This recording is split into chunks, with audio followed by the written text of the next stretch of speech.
Selam arkadaşlar, videoma hoş geldiniz. Bu videoda sizlere Mistfall Hunter'da hangi karakterle oynamalıyız ya da hangi karakteri seçmeliyiz? Kısaca bu karakterlere bir göz atıyor olacağız ve hangisi sizin için daha uygun buna karar veriyor olacağız. Haydi gelin hiç vakit kaybetmeden karakter incelememize başlayalım. Şimdi burada şöyle bir durum var. Maksimum 3 tane karakter açabiliyoruz. Ancak oyunu ilerlediğimiz zaman kamp bölgesine, tutorial'ı bitirip kamp bölgesine gittiğimizde ve bazı görevleri yaptığımız zaman yavaşça buradaki sayıyı arttırabiliyoruz. Kısa vadede olacak bir süreç değil. O yüzden ben de size kısa süreli karakter değiştirme ile alakalı bir yöntem göstereceğim. Burada birçok karakteri deneyebilir. Antrenman bölümünde karakterin aslında birçok özelliğini görebilirsiniz. Şimdi ben zaten mevcudiyette bir tane karakter açmıştım ama ilk 6 karakteri sırasıyla inceliyor olalım. O yüzden bu karakteri şimdilik geçiyorum ve yeni bir karakter oluştura basıyorum. Birçoğumuzun takıldığı noktalardan bir tanesi bu oyun İngilizce, maalesef Türkçe dil desteği yok ve bu yüzden birçok Türk oyuncu da ciddi bir şekilde zorlanıyor. Çünkü maalesef ki metinsel bir oyun. Yani çok ciddi bir metin yükü var bu oyunda ve her birini çeviricilerle vesairelerle uğraşmaktansa burada da yardımımıza videonun sponsoru Lago Fest yetişmiş oluyor arkadaşlar. Ana sayfada gördüğünüz gibi direkt oyunumuz karşımıza çıkıyor, Mistfall Hunter. Eğer karşınıza çıkmazsa buradan arama çubuğundan da aratabilirsiniz. Oyunun içine girdiğimiz zaman burada bize oyun araçları diye bir alan karşılıyor. Burası oldukça güzel bir alan. Tek tıklamayla çeviri deyip oyunu burada Türkçe yapabiliyoruz. Oyun ekran filtreleri dediğimiz zaman oyunun burada grafik ayarlarını mevcut yapabiliyoruz. DLSS ayarlarımızı buradan yapabiliyoruz ve Twitch Drops gibi problemleri de buradan çözebiliyoruz. Şimdi oyunu nasıl Türkçe yapıyoruz hemen onu gösteriyorum. Tek tıkla çeviriye bastığımız zaman oyunun kurulum yolunu eğer size otomatik olarak vermezse siz kurulu olan dosyayı buradan kendiniz seçip muhakkak buraya ekleyin. Daha sonra Türkçeyi seçip çeviriyi uygulaya basıyorsunuz ve daha sonra oyununuzu çalıştırdığınız zaman bu sırada oyun açık olmaması gerekiyor. Oyunuz Türkçe olarak karşınıza geliyor. Şu anda Mistfall Hunter'da oldukça ping problemleri yaşanıyor ve çok yüksek ping değerleri alınıyor. Burada ping'i düşürüp sabitlemek isterseniz oyun sunucusunu global seçip, ki bunu seçmenizi tavsiye ederim çünkü şu anda sadece oyunun global sunucusu var. Ardından da hızlandıra bastığınız zaman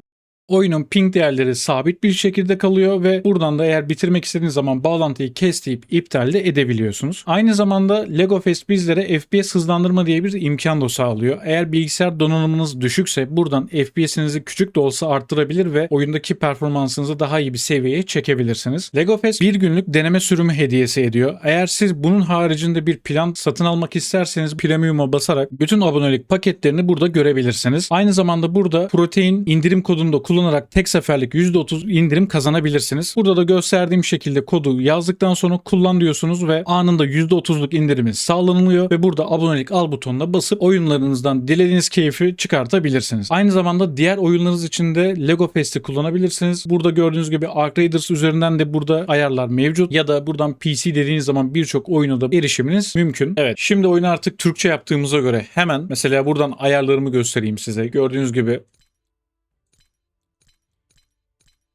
her şey artık Türkçe ve oyunumuzu bundan sonra artık Türkçe bir şekilde karakterleri ve oyunu daha iyi anlayarak oynamaya devam edelim. İlk sınıfımız Paralı Asker sınıfı. Kıtanın dört bir yanındaki savaş alanlarında sık görülen bir manzaradır. Sağlam fiziksel durumları ve savaş becerileriyle bilinirler. Düşmanlara sık sık yakın mesafeden çatışırlar. Çekiç, kılıç ve kalkan gibi silahlarındaki ustalıklarını kullanırlar. Kafa kafaya savaşlardaki olağanüstü yetenekleri onları hem solo savaşlarda hem de takımın bir parçası olarak eşit derecede etkili ve çok yönlü bir güç haline getiriyor. Oyunun beta sürecinde açıkçası en iyi sınıf bence buydu. Çünkü yeni başlayanlar için oldukça iyi bir sınıftır bu. Lansmandan sonra bu sınıf çok daha iyi bir noktaya geldi ve mükemmel blok yani perfect parry yapma olasılığının süresi daha da uzatıldı. Savaş çekicinin animasyonları hızlandırıldı ve PvE'deki gücü daha da arttırıldı bu karakterin. Bu karakter kimler için uygun? Oyuna ilk defa girenler, Souls tarzında daha çok defansif oynamayı sevenler. Kısacası yeni başlayanlar için bence gayet güzel ve mantıklı bir sınıf. Hemen bu sınıfı bir deneyelim. Karakterimizle girdik oyuna. 1'e bastığımız zaman bakın kılıç kalkandan balyoza geçiyor ve bu değişimi yaptığımız zaman kullandığımız yetenekler de değişiyor anlık. Hızlıca bir deneyelim. Öncelikle bir basic atak deniyorum. Kalkanla korunma sağlıyor.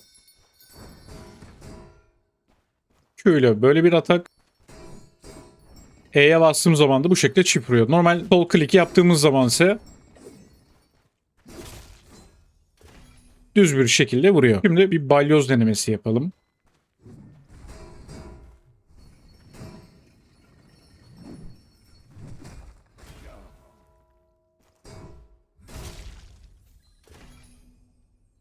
Evet, gerçekten oldukça etkili vuruyor diyebilirim. Büyücüler geleneksel silahlardan çok daha yıkıcı güçleri serbest bırakmak için karmaşık büyüler ve jestler kullanır. Asalar onların tercih ettiği silahlardır. Müthiş saldırı güçlerinin ötesinde farklı büyü okulları müttefiklerini koruyabilecek veya savaş etkinliklerini arttırabilecek çeşitli büyü yeteneklerine sahiptir. Ancak büyücüler yakın dövüşte daha az yeteneklidir ve yakın çatışmalardan uzak durmalıdır. Yani betadan günümüze geldiği nokta skill'lerini kullanması vesaire daha hızlanmış. Ancak karakterin kırılganlığı hala aynı. Yakın mesafeden çok kolay bir şekilde ölebilirsiniz ve takım oyununa daha uygun bir karakter gibi geldi bana. Kimler bu karakterle oynamalı? Uzak mesafeden oynamayı sevenler, hasar gücüm çok yüksek olsun ama kırılgan olmam benim için çok önemli değil. Ben doğru pozisyonları alabilirim ve doğru şekilde kaçabilirim diyenler için oldukça etkili bir karakter olabilir. Çünkü şu an ben level 1 olarak bunu oynadım. İlerledikçe hasar gücü çok daha yüksek bir noktaya geleceğinden hiç şüphemiz yok. Oyunu zaten Türkçe yaptıktan sonra yetenek ağacını da detaylıca incelersiniz ya da isterseniz ben sizler için bir yetenek ağacı videosu da yaparım. Şimdi hızlıca büyücüye buradan bakmak istiyorum. Büyücüde gördüğünüz gibi 1'e bastığım zaman direkt yumruğa geçiyor. O yüzden şu anki skill'lerimiz mevcut skill'lerimiz diyebilirim. Sol klikle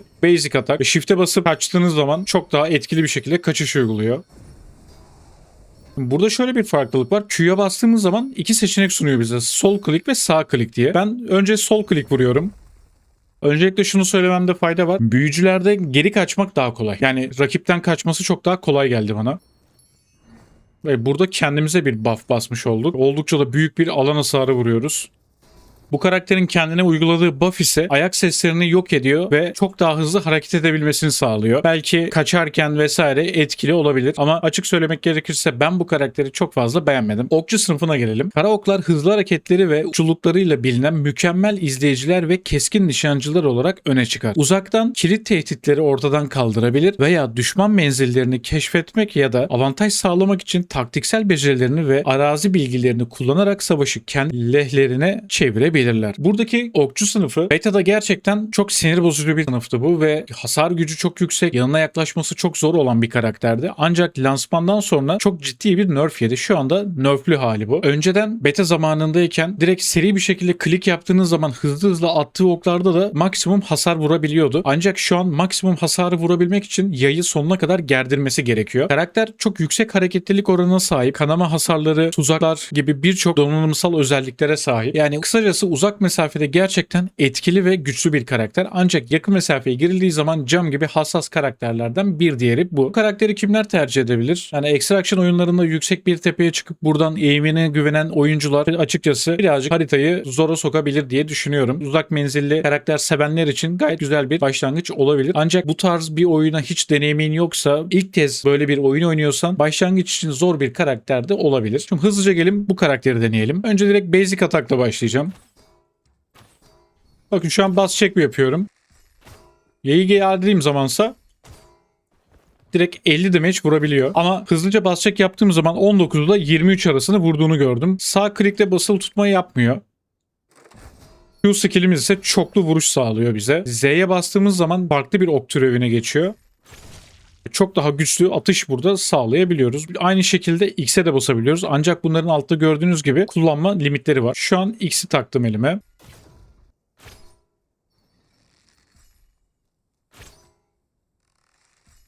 Mesela Z'deki slotu tamamen bitirdim ve şu anda bir geri sayıma geçtiğini düşünüyorum. Evet, üçü birden geri geldi.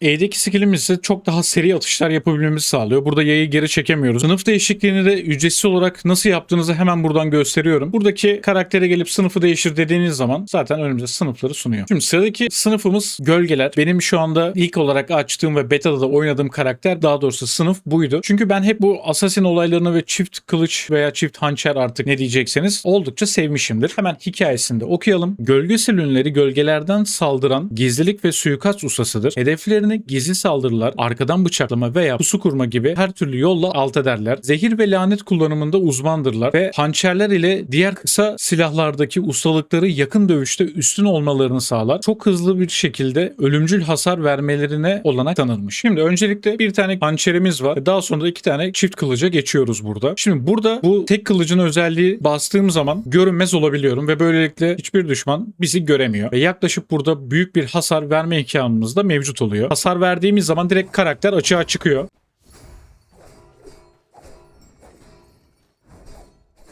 Oldukça güçlü bir karakter diyebilirim. Gerçekten hızlı ve dayanıklılığı da hiç fena değil. Burada çift kılıçlı olan yeteneğini göstermek istiyorum. Uzaktan böyle bir saldırı atabiliyoruz. Ulti olarak da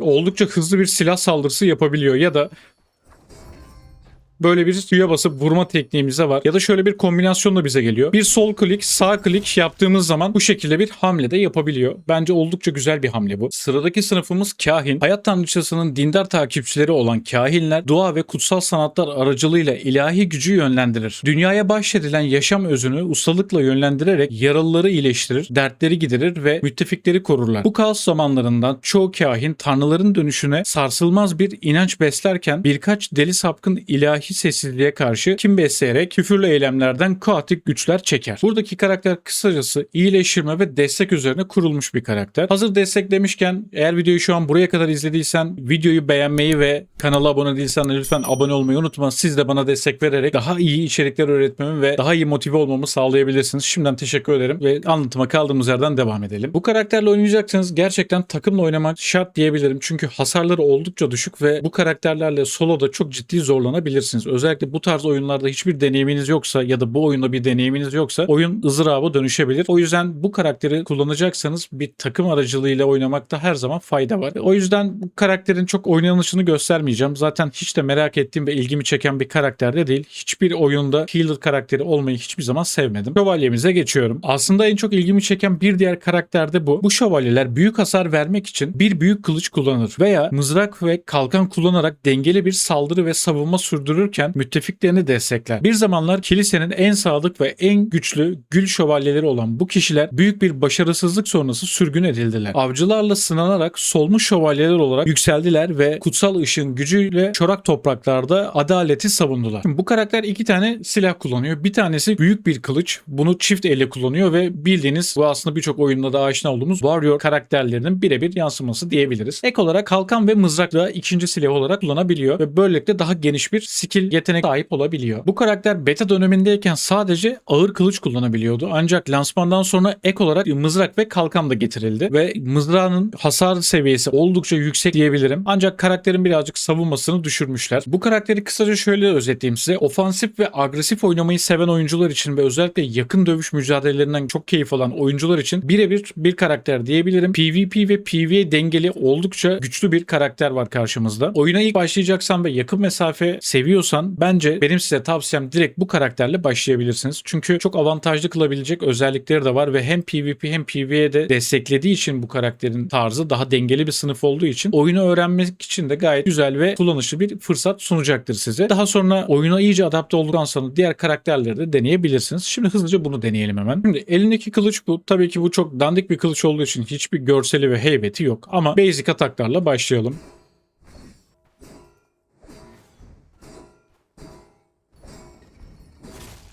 Yani basic atak vurmasına rağmen oldukça güçlü bir vuruşa sahip. Hemen skill'lerine bakıyoruz.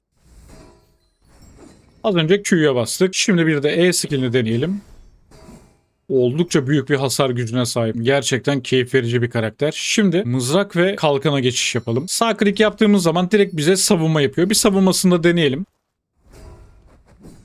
Evet, kalkanına güç toplayıp daha sonra da bu güçle ekstradan bir vuruş sağlayabiliyoruz. Mızrağın basic atağına bakıyorum.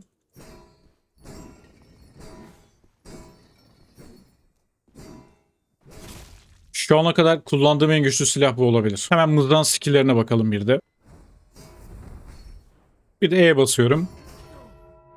E skill'ini bir daha basacağım. Verimli kullanamadım çünkü. Gerçekten oldukça güzel. Evet arkadaşlar, karakterlerle alakalı, daha doğrusu sınıflar ile alakalı anlatacağım konu bu kadardı. Bence her biri kendi içinde değerli karakterler, değerli sınıflar. Burada tabii ki tarzınıza daha uygun olanı seçmekte fayda var, ancak tarzdan ziyade birazcık öğrenme odaklı ilerlemek istiyorsanız bence Kurumuş Şövalye'yi tercih edebilirsiniz. Çünkü oynaması çok keyifli ve gerçekten güçlü bir karakter. Hasar aldığı zaman da çok fazla damage yemiyor. Yani oyunu öğrenme ve adapte olma konusunda oldukça size fayda sağlayacağına inanıyorum. Eğer videoyu buraya kadar izlediysen beğenmeyi ve hala kanala abone değilsen lütfen abone olmayı unutma. Kendinize iyi bakın. Hoşça kalın.